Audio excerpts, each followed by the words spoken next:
time to load up there. Well, all I had to do is say the word. I'm going to move around a little bit. I want to especially thank this congregation for their continued support of the work in Guyana. You all have been involved in it for a long time, long before I started. I've been overseeing the work for 4 years, and you were in it before I started, and I greatly appreciate it. But I especially want to say, just a year or so ago, we were in bad need of a truck that we could depend upon. And a lot of congregations, a lot of our supporters helped us. But to my knowledge, all of those that supported us and helped us buy the new vehicle came from the church treasury. And my understanding, that was not the case here, that you all individually gave money and collectively gave that to us to help buy the truck. I'll show you some pictures of the truck here in just a little bit. But thank you for your continued support. And let me say on a personal note, I know this past trip in February didn't end real well for me. I ended up in the hospital in Miami for about a week. And I know a lot of you were praying for me and for my recovery and so forth. I brought some illegal aliens back with me. They were 4 fellows called E. coli, and it was not a pleasant experience. They had to wheel me off of the airplane, and I was fortunate. One of our coworkers that was with me is a former physical therapist, and she had a lot of medical knowledge. While they were wheeling me off of the airplane, she called 911, and next thing I knew, I was in an ambulance and on the way. And we say a lot of times, God works in mysterious ways, his wonders to perform. I ended up in the #1 infectious hospital in the country. I don't think that's accidental. I believe God works in ways that we'll never know and we'll never understand and really realize. The Amerindian missions was begun by Brother Jerry Davidson back in the middle 90s, and my commitment to him and his wife, Miss Frances, was his right arm in the work. And so when the Summerdale Church in Summerdale, Alabama, asked me to take this on, after Brother Jerry was no longer physically able to do it, I said I would do it if I had their blessing, and they were kind enough to allow me to take over this work. And my commitment to them was to continue what Brother Jerry had taught me. I've been going to Guyana since 2006, and I've had a good relationship with this congregation and a dear friend with Brother Tony. While we were preaching for the Morrison congregation, we were here a little over 9 years, and good friendship with you all and with Brother Tony, and we got to be at the singing at Morrison on Friday evening, and it was like a homecoming. Lots of, I can't go there. Lots of tears, or I'll get all mushy again. I'm going to move very quickly, especially through the first several slides. We typically fly from Miami to Georgetown, Guyana. Guyana is on the northern coast of South America, in between Venezuela and Suriname. And you may know there's some conflict right now between Venezuela and Guyana over some of the land. Venezuela wants to take part of Guyana. I think part of the reason they have found oil off the coast of Guyana, and they're saying that oil field off the coast of Guyana is larger than the oil fields of Saudi Arabia.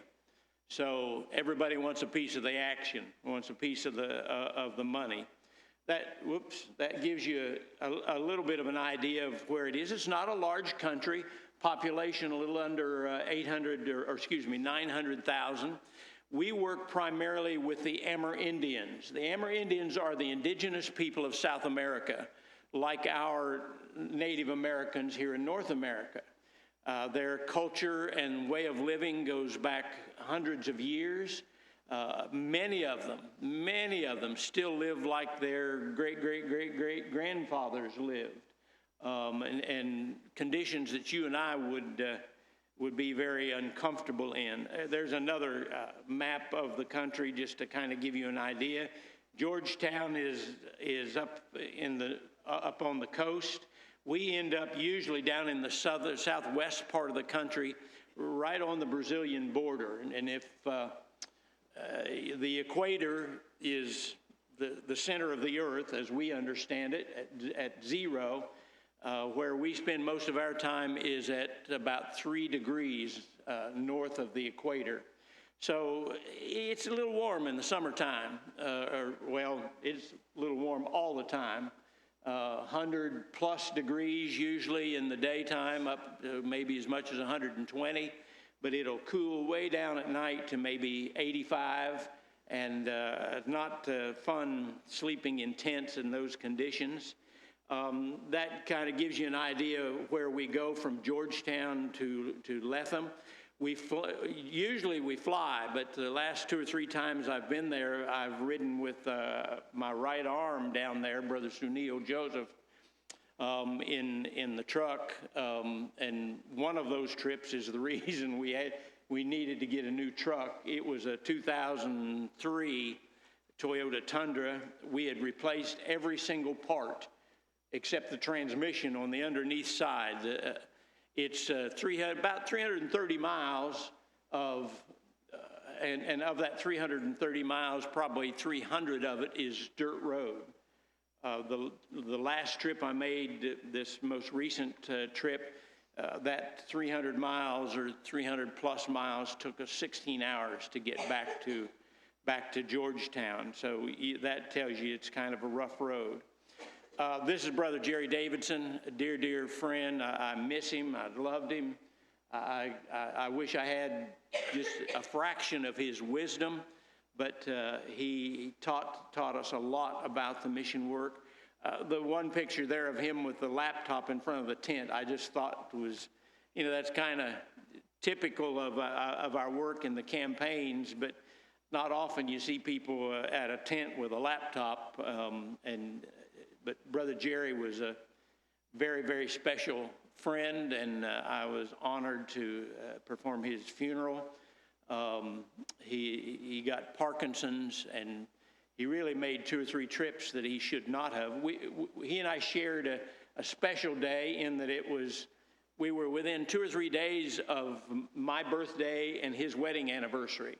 And so our cook, Miss Violet down there, would make a cake for the 2 of us every year, and we were always very grateful for that.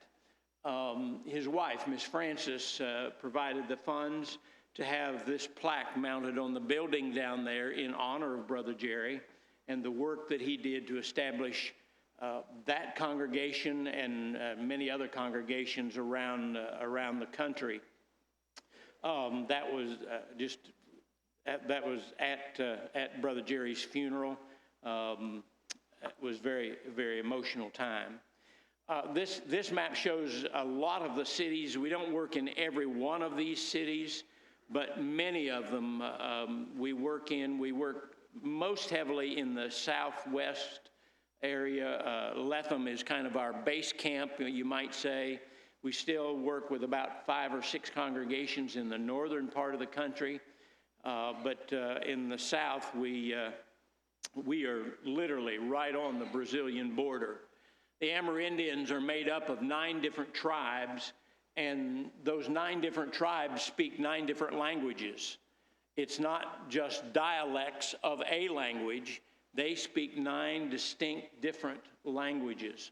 So makes my job very difficult in that I have to try to match the preacher and his native language, whichever tribe he's from, with the native language of the tribe in whichever village we send them to.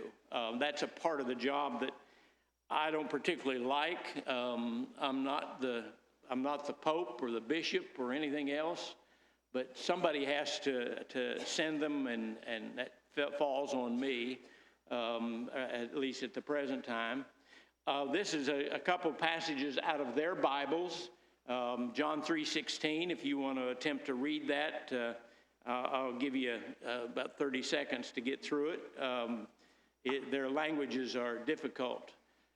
We often, as Americans, we don't realize how the fluctuation in the American dollar affects especially missionaries who live in foreign countries. I usually go for 2 or 3 or 4 weeks at a time, 2 or 3 times a year, and so it doesn't affect me so much. But just for your information, missionaries that you support that live in a country and stay there, the American dollar and its fluctuation has a big effect on their money. This is an older slide. The exchange rate right now is about $1 US is worth 209 Guyanese dollars, which means Coca-Cola costs you $200. That's a little shocking to most of us.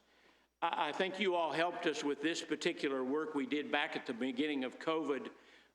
We were able to raise funds to help 21 different congregations, about 500 households, about 2,500 individuals, because they were hit just like we were. They couldn't get out. They couldn't do the things they normally would do. And we were able to purchase a little over 11 tons of rice and sugar and flour and those essential things that they needed for day-to-day living.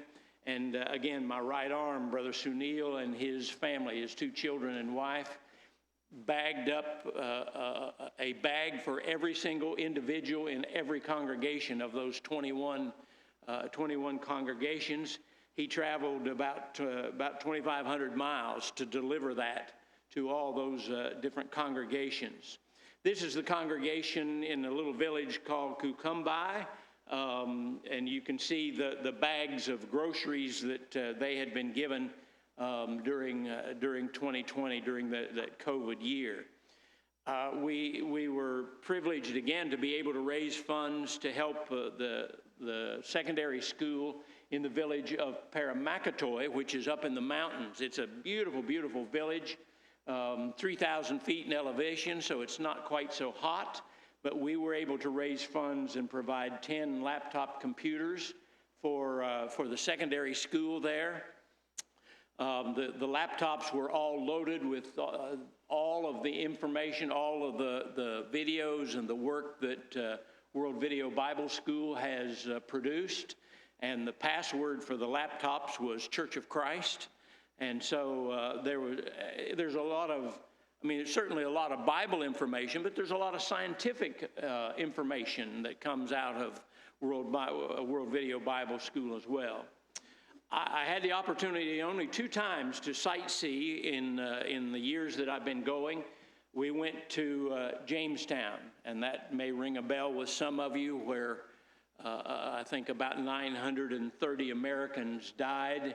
Some, sadly, they gave the children first the cyanide Kool-Aid, and the adults that tried to get away were shot, and some did escape and still are living today, and they were responsible for erecting this small monument. What was Jamestown, this monument is right in the center of what was Jamestown. And it is now about a mile deep in the jungle, and a local brother led us there. We were able to talk to some of the Christians that were there at the time that tragedy happened. And if you think about it, we sometimes almost jokingly think about the cyanide Kool-Aid, but come Sunday morning, see, they don't have access to bottles of Welch's grape juice. So they make their grape juice from dried grape juice and then add water and mix it and so forth. Well, come the Sunday morning after that great tragedy, they were very, very hesitant to partake of the Lord's Supper, to partake of the fruit of the vine. They did, but it was a little scary for them because they had heard about American Kool-Aid. This is one of probably the most famous of the tourist attractions in Guyana. This is Katura. It is the highest single waterfall, single drop waterfall in the world. It drops 741 feet. It is in the jungle. You have to fly in there. It's a national park, and you have to fly in there, and they land and let you walk around and tour and so forth. But it is, the water falls into that gorge, and you look down through that gorge. It's just absolutely, absolutely beautiful. A lot of varied wildlife there. This past trip in last November, we got to see a giant anteater. I'd never seen one of them in real life before. I wanted to get out and chase him, but I didn't figure I'd have a prayer against him, an old man and chasing an anteater. And lots of varieties of parrots, parakeets, and so forth, especially in the evenings. They fly from tree to tree, and they are noisy, but they're absolutely beautiful. The village of Karasabai has a sanctuary for what's called the golden parrot, and it is the only place in the world that the golden parrot inhabits. And so they have provided that refuge there, protected area for them. Another native animal is the jaguar. You can see a skull that one of our brethren is holding. He offered to give me the skull. I kind of like my freedom, so I didn't try to bring it home. It is a protected species. They're allowed to kill them if they're bothering their livestock. They're not allowed to have guns. So they use a bow and arrow. I just the thought of a jaguar coming toward you and all you've got's a bow and arrow. I'd have to more than outrun that anteater. I'd have to outrun a jaguar, I'd guess. But I have snuck a couple of the large canine teeth that I have. I don't show them a lot because I'm afraid there might be a game warden in the audience, and I don't want to go to jail. Beautiful flowers, orchids, as you see here, grow wild, where some of you ladies may grow orchids, and you know how difficult they are to raise, but there they grow wild. They're a parasite. They grow on the side of a tree, and they're just absolutely beautiful. The piranha are not quite so beautiful. They eat them.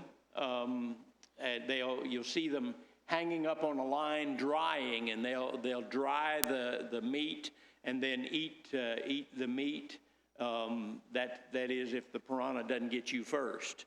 But believe me, baptisms happen quickly. For different reasons, we prefer that the locals do the baptizing. One, because there is, and I suspect you've heard about, I know in India, there'll be hundreds waiting for Americans to get there to be baptized by an American. And we do everything we can to avoid that. We would rather the locals take care of the baptizing for that very reason. This is a plane one of the older planes that we fly from Georgetown to Lethem, which is about a roughly 2.5 to 3 hour flight. That plane holds 12 passengers, and it's typically a good flight. They fly at about 10,000 feet. This is the compound where we kind of refer to as our base camp. The darker brown building, brick building, is the church building there in Lethem, or more specifically, the area is called Culvert City. The building on the right side is the lighter colored building. This end of it that you can see is a medical clinic, and the funds to build that clinic were raised by the late Brother Tom Holland. Brother Tom went with us on different campaigns, dearly loved him. Every time I went, he would call me when I'd get home, and he'd want to know about the progress and so forth. But he always closed our conversation with this phrase that has stuck in my mind. He would always say to me, "God's got a special blessing for you for going to Guyana." So I hope that's the case. You can see some sheep there in the foreground. I think I have another. You see sheep and pigs and cows and horses everywhere. There rarely are any fences, so they're everywhere, and they just wander. I saw one time we were there, they were having a political rally, and a big crowd of people, and the politicians up there speaking, and here walks a flock of sheep right through the middle of it. Was kind of I thought kind of humorous. It was more interesting than the politicians. I don't know if you can count or if you can see them all, but there are 6 people on that bicycle. Now, I can remember as a kid having 3 of us on the bicycle, one on the back, one on the handlebars, or on the crossbar, between the seat and the handlebars. We've done it with 3 a lot of times, but I had never been on a bicycle with 6 individuals. Bicycles are very important to them. They don't have cars as you and I think of it. There are a few vehicles there, motorcycles, a number of those, and ATVs. Any of you know can you tell what that is? It looks like a bicycle chain, doesn't it? And it is, but it really is a hinge on an outhouse. Pretty ingenious, pretty good thinking. And while I'm thinking of it, they're short people, and their outhouses are built for short people. I won't say anymore. I think you all, if I'm not mistaken, you all have supported Brother Charles Simon for a number of years. This is Brother Charles. I dearly love him. He's a great gospel preacher. He's had some problems in that he became the tushao of his village. The tushao is like a combination of the mayor and the sheriff. And he was elected to that position, and he got involved in some things that he didn't need to be in.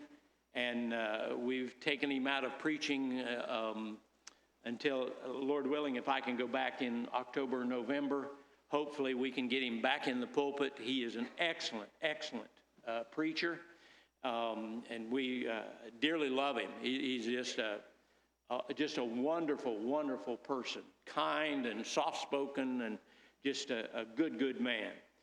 Here, just a picture of children lining up, waiting to go to Bible class. And this is them in one of their Bible classes. On this past trip, Sister Jennifer Wernley from Texas was with us in that trip, and she teaches a ladies' class in the morning and then teaches the children's class in the evening. Well, this particular trip that we've just returned from, she was teaching the ladies how to teach a Bible class. They weren't having children's Bible classes. And so she taught the ladies how to teach a Bible class. You say, well, that's simple. I mean, not to them. It was all new to them. So she actually had them put it all into practice, and they taught the children's classes that particular Sunday morning. I love the children, and I just couldn't help but include this picture of the children. How is there anything sweeter than a child saying a prayer? It just kind of touched me. That's another one of the classes wearing crowns. That was one of their projects they did in the class. I don't know the details of what was taught and so forth, but just shows you one particular class. This is, I think, I get the congregations confused. I believe this is in the congregation in the village of Karasabai. You can see their nice wood, their nice padded pews and how comfortable they are, and the nice backrest and so forth. And they will sit there nobody says to them, we'll quit we'll quit promptly at 11 o'clock. They'll sit there for hours. Our typical campaigns, we'll have 2 speakers each evening. I don't put any time limit on our preachers. We would like them to hold it to maybe 45 minutes and 2 speakers. So you're talking about 2 to 3 hour services each evening during a campaign. This is the truck you helped us purchase. It's a 2013 Toyota Tundra. Toyotas hold up better down there than most any other vehicle. Again, how the Lord works, I don't think we'll ever know. I believe that we only recognize providence when we look backward. But Sunil was able, he just happened to come across this particular truck. It's 2013, which isn't brand new, but it only had 16,000 miles on it. It's 4-door, 4-wheel drive. It's a luxury vehicle. It's a beautiful vehicle. We had to have some work done to it to lift it, to raise it higher. I'll show you some other pictures. We had it, I didn't know there was such a thing as a snorkel for a truck, but we had a snorkel put on it. We had a rack put on it and a front bumper that has a heavy-duty winch. But there it is. You can see with the rack that we had made for it and so forth. We could not survive. You'll see some of the roads, and you'll see why we need that kind of a vehicle. And I'll touch very quickly. That vehicle cost us $70,000. You say, $70,000? It ought to be a luxury vehicle. But in reality, it really was only about $25,000. And I'm talking in U.S. money. To get that truck, the man that bought it here in the States and had it shipped into Guyana. The duty or taxes, however you want to refer to it, to get that vehicle into Guyana was $45,000. So the truck actual cost was really only $25,000. That truck here in the States, I suspect, would sell for somewhere around $40,000 to $45,000. So in one sense, we got a bargain, but the man who brought it in there wanted his $45,000 back. Again, another picture of the truck with myself, and next to me is Sunil Joseph. He is my right arm. I couldn't do the work without him.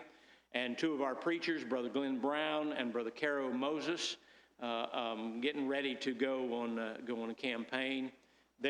Another use of the truck is to go out and pick people up.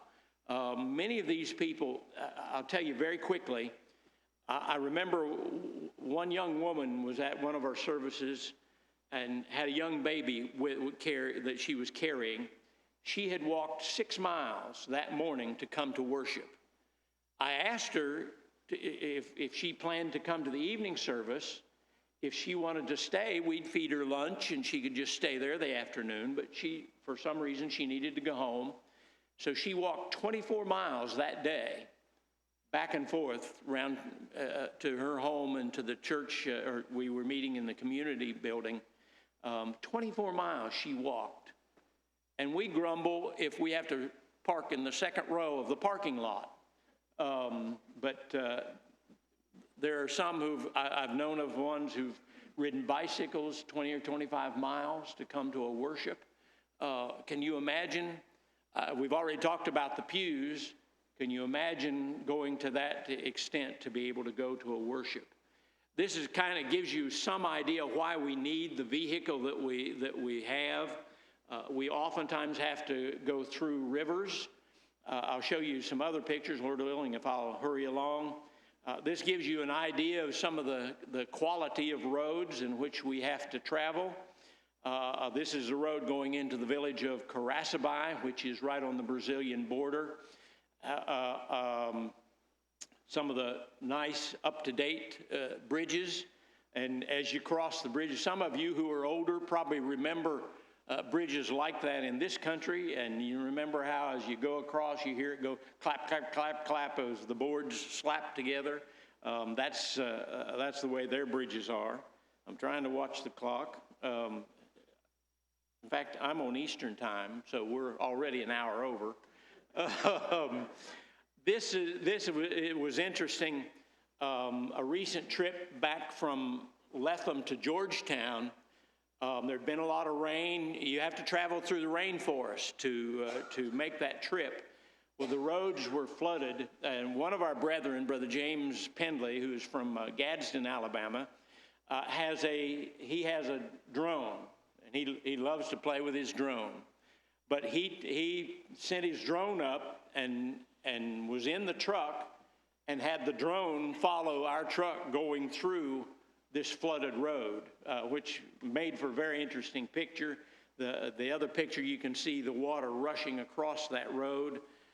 There is no way I would have driven that truck through there, but Sunil was brave enough or whatever to try it. That kind of gives you an idea of what the truck looks like when it gets back to Georgetown after a trip to Lethem. This is our older truck, the one that we replaced, and you can see the kind of terrain in which it had to travel. They have divided highways. Not only are they divided highways, they have interstates. And believe me, brethren, that's as good as it gets. They are much better today than they were when I first started back in 2006. Back then, we rode in the back of an old Army deuce and a half. Was not fun. To go about 40 miles would take upwards of 6 to 8 hours. That's how rough the roads were. This is the church building at Warrawanaw. This is where Brother Charles Simon has been preaching and was doing a good work before he got sidetracked with worldliness. And Lord willing, he has repented. I assured him that if he stayed clean by the time I get back, Lord willing, in November or so, we'll get him back in the pulpit. We need him. He is a good gospel preacher. Just a village or a picture of the savannah. The mountains in the background are, I never can pronounce the name of the mountains. They are in Guyana. But the picture you see and the flower and so forth in the foreground is the area they refer to as the savannah, the area between the mountains of Guyana and the mountains of Brazil. It is not totally flat, but pretty much flat and pretty much barren. How cattle and so forth graze that is beyond my understanding. This is one of our brethren, Brother Archer Moses, conducting a Bible study with some folks there in the village. This is typical housing, but they are improving in that they are using a better quality of block. They make their own cement blocks, and they are now using what they call zinc. We would call tin for roofing, but these thatch roofs, as I call them, come from the palm frond from coconut trees, and they interweave them. I'll show you another picture if I get that far. But that roof, they don't leak, and they'll be good for 15 years. That's pretty amazing to me, being an old has-been carpenter. This is cassava. This is basically their staple food. These are smaller ones. The larger ones look more like our sweet potato, but they have to grind them. Ladies, you remember I remember my mama had I don't remember what you call it, but I remember it was silver. It had a handle on the top, and you grated cabbage on it to make coleslaw. Well, this is a piece of wood with grooves cut in it and pieces of metal put in those grooves for them to grind their cassava. Some of them are ingenious and rig up a bicycle so they can pedal and grind the cassava. They then parch it and make it into, as you see the picture of it, some of it stacked there.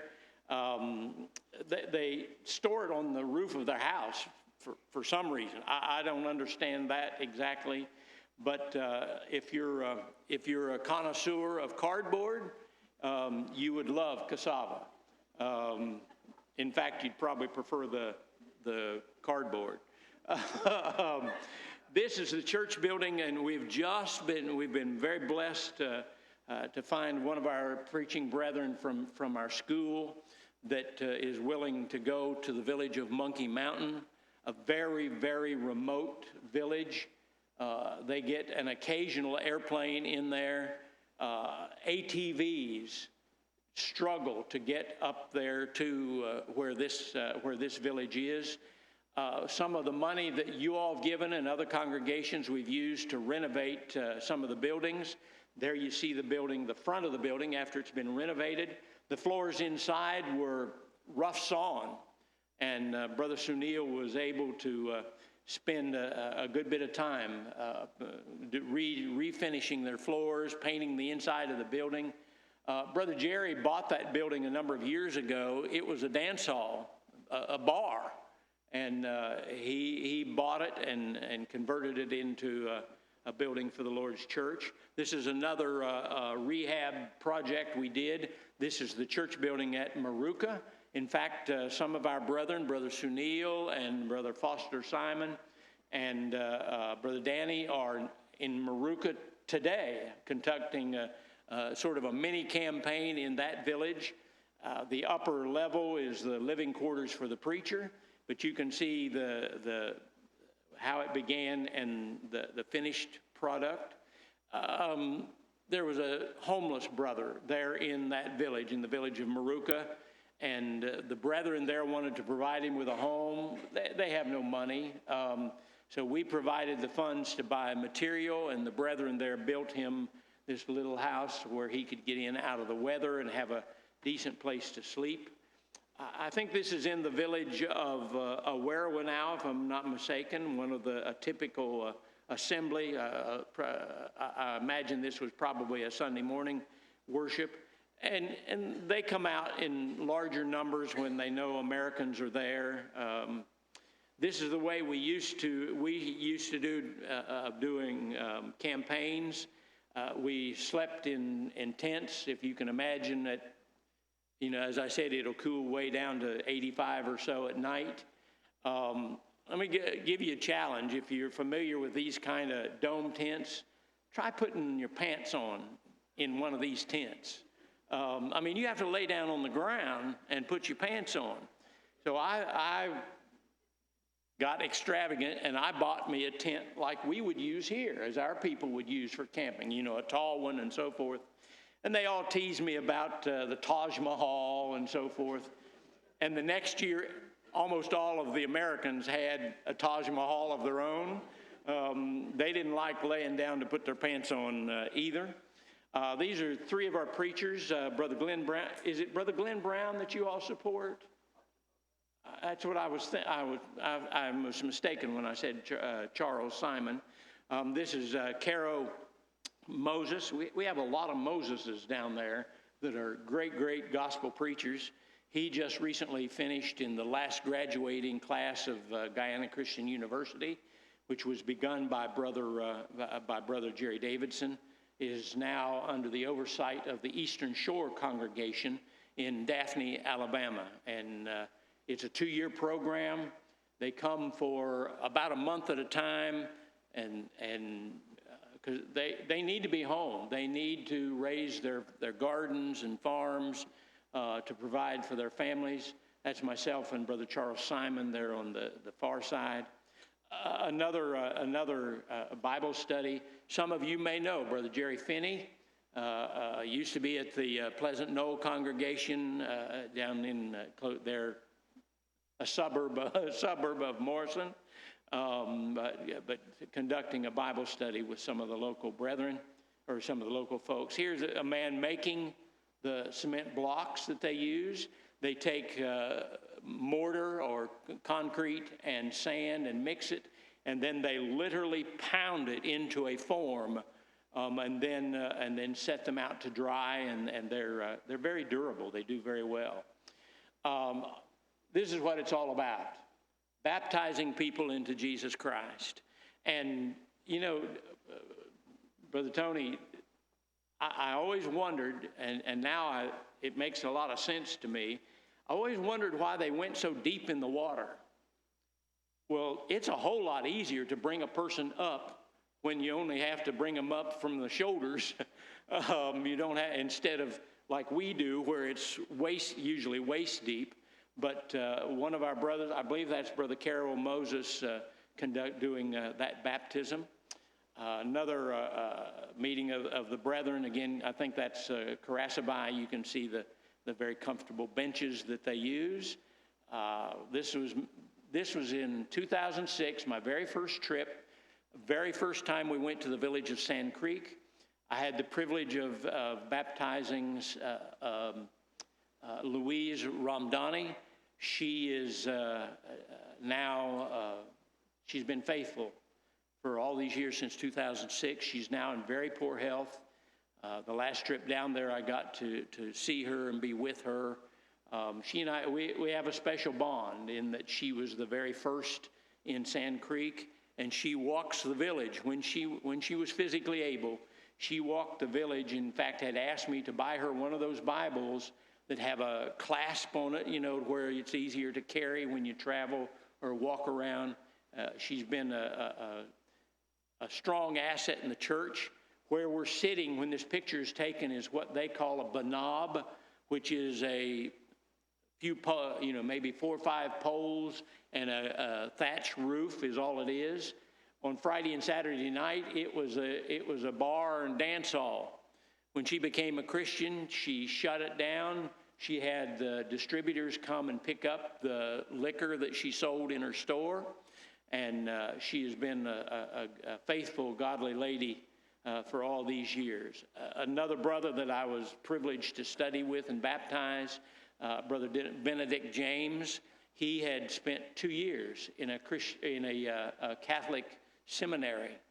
So he was very, very intelligent, very knowledgeable in the Catholic religion, but he and his wife were hesitant to be baptized, and the last night we were there, I just practically begged them to be baptized, and they said, we'll wait till you come back. And I said, no.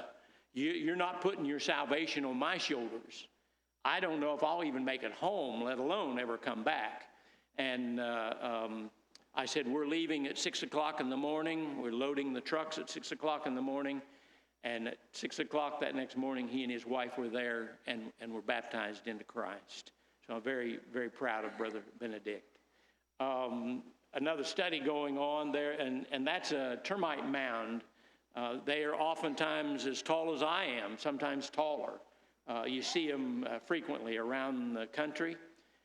We love the children, and I know I'm out of time, but I want to tell you, these children, particularly they invite us to come in and teach in the schools. You see a kindergarten class there in the one picture. The other picture is a secondary school students. Notice they're all wearing uniforms.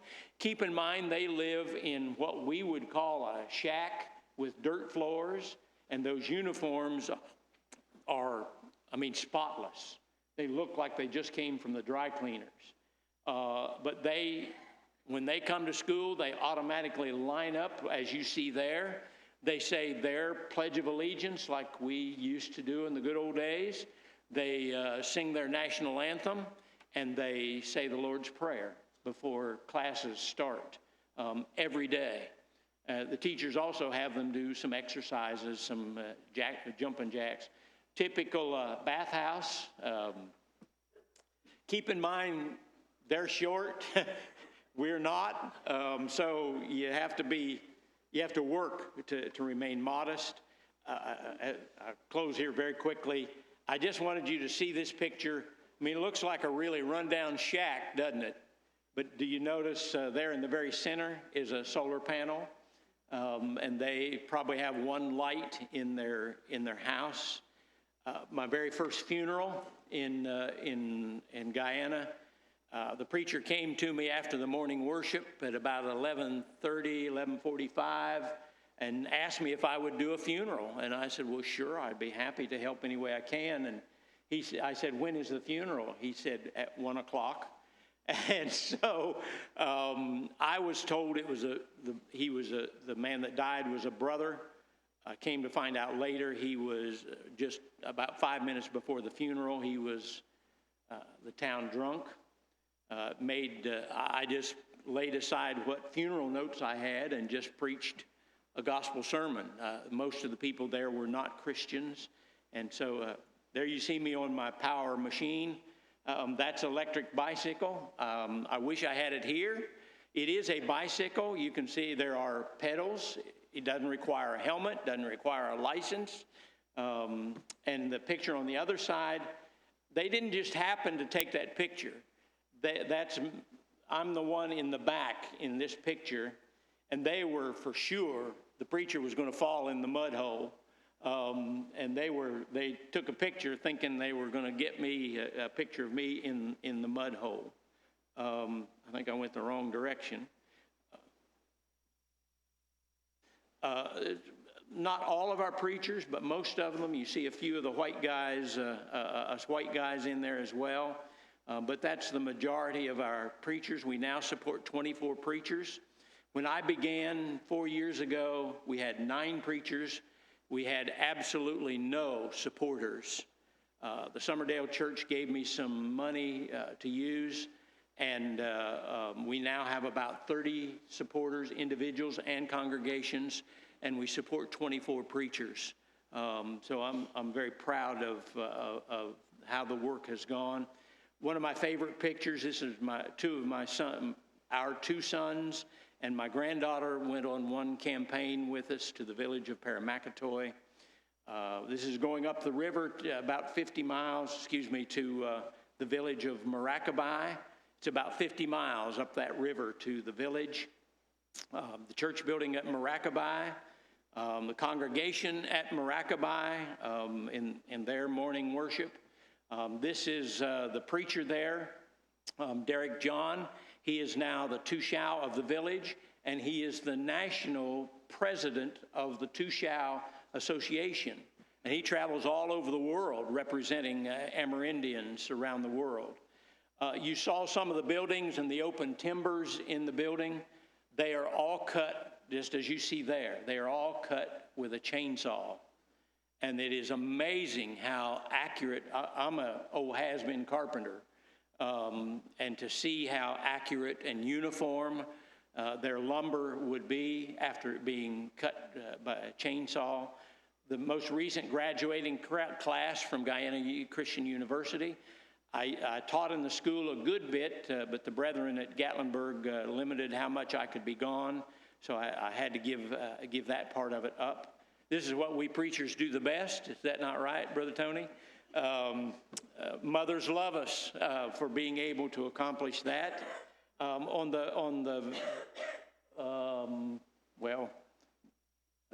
get backward. On the right side of the picture, well, it's the same here, are what are called bakes. They look like a dinner roll, but they're more of almost like a pastry. And you tear them open or break them open, and they're hollow inside.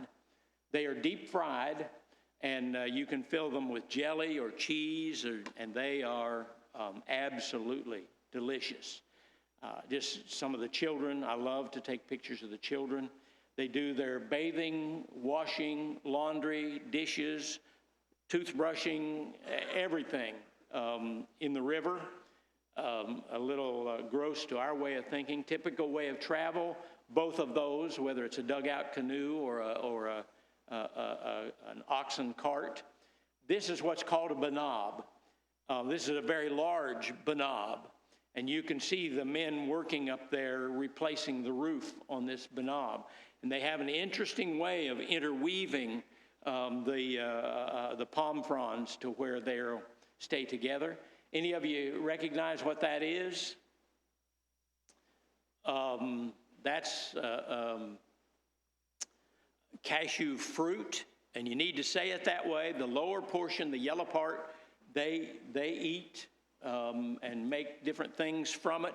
That little thing on the very top that you see is the cashew. My most recent trip home, I brought, you're allowed 50 pounds in a suitcase, on the airlines. I had 47 pounds of cashews.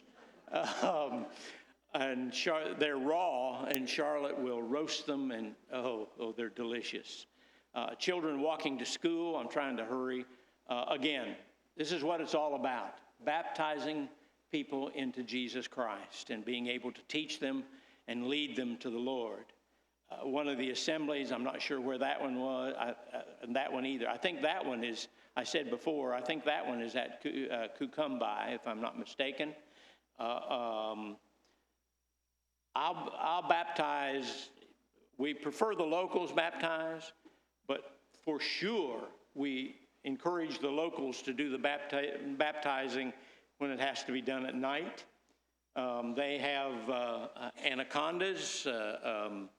You saw a picture of piranha. They also have what's called a caiman, which is a kind of a smaller version of our alligator, but they are just as vicious. Everybody who's baptized, we give them a large print, very nice large print Bible and a baptismal certificate. We try, when we have the money available, we hand out over-the-counter medications to the members of the congregation. One of the things I enjoy doing, I carry a couple DVDs with me of old cartoons. Bugs Bunny and Tom and Jerry, and kids today don't even, they don't know what they're missing. I still enjoy Bugs Bunny and the Road Runner. But these children are watching those cartoons, and you can see the expression on their faces. They've never seen anything like that. And it's quite amazing to them. It's a hard life. You can see, I would tell you that lady is 25, but she's probably closer to 55, maybe 60. A typical method of transportation, there as you see a lady riding a cow. Not many of us have done that. This man makes these small, you can see these small figurines. They're made from, I always forget the name of the tree, but they're made from a sap from a tree, and you can see the detail in them, the color and the detail and so forth. All that made from a sap from a tree that hardens into almost like rubber. Just beautiful, beautiful children. I love the children. A landscape scene of looking, this one I believe is looking into Brazil. I believe those mountains are in Brazil, if I'm not mistaken. Beautiful sunsets almost every night, especially when you're in the mountain areas. Always a beautiful sight. Again, this is what it's all about, is baptizing people into Christ and teaching them. This is my right arm. Brother Sunil is the father in the middle and his family. And I could not do the work that we do without his help. This was my return home after a week in the hospital in Miami with the illegal alien E. coli. I had 4. And the doctors, most all of the doctors told me they'd never heard of a person having 4 E. coli. I know this will shock some of you. Charlotte might agree. I can be a little stubborn. I was coming home. I had a 9-hour layover in Miami to come, my flight to Knoxville. And I was determined I was going to go until they loaded me into a wheelchair and then onto a stretcher. The lady traveling with me called 911, and the paramedics came and carried me to the hospital. The doctors told me, had I tried to come home, most likely they would have found me dead in the airport. I had no idea. I didn't know what, I just thought I was dehydrated. But I thank you for your work and your support of the work in Guyana. We couldn't do it without you and brethren like you. And I want each one of you to understand that every baptism, every Bible study, we're working now more on maturing the congregations down there spiritually. But I want you to understand that we couldn't do that without you and brethren like you. So every good work that we accomplish down there, you have a part in. And everybody can't go. Not everybody wants to go, and that's okay. Brother Joe, we call him Guyana Joe. He's been several times. We just encourage people to go with us anytime they have an opportunity and are willing. I know I've run past the 11 o'clock deadline, and I'm not going to apologize, but how about if we close with a word of prayer? Gracious God Almighty, we thank you for your blessings. Father, we thank you for your grace and your mercy and your forgiveness, that through our obedience of faith, we can look forward to a confident expectation of an eternal home in your presence. Thank you for each one, each individual, and each congregation that helps support us in this work. Be with each one as they go their different ways today, and we pray that they can return to their homes safely. Help us, Father, always to recognize how important it is to share the gospel of your Son with the world around us. Help us always to put you first in our life. Help us to see our own shortcomings, and help us to seek your forgiveness in all things. Let me close with two quick verses. I can't remember the exact verses. Tony can help me. There are two verses that are very important. The Apostle Paul said to the Corinthians, by the foolishness of preaching is how God intended the word to be spread. God doesn't work miraculously and twang people on the head and save them. He left that up to you and I to do. And also to the Corinthians, he said, we have this treasure in earthen vessels. Most of you may have known or heard of at least the late Brother James Watkins. He was a dear friend. I dearly loved him and miss him. I've heard him say many times, all we are is a pile of mud and a necktie. We're made from dust, and to the dust we'll return. And from there, then we can go to be with our eternal Father. Thank you for your attention. I will apologize for keeping you over time. The Baptists are going to beat you to the restaurants, but thank you for your kind attention and allowing me to come, and thank you personally. Thank you for the prayers for me personally in my behalf and my health, but especially thank you for your prayers for the work in Guyana and the funds that you've provided to make it possible for us to do this work. I'm now retired from full-time preaching, and so I can give more attention to the Amerindian work. But thank you very much, and thank you for your attention. You're dismissed.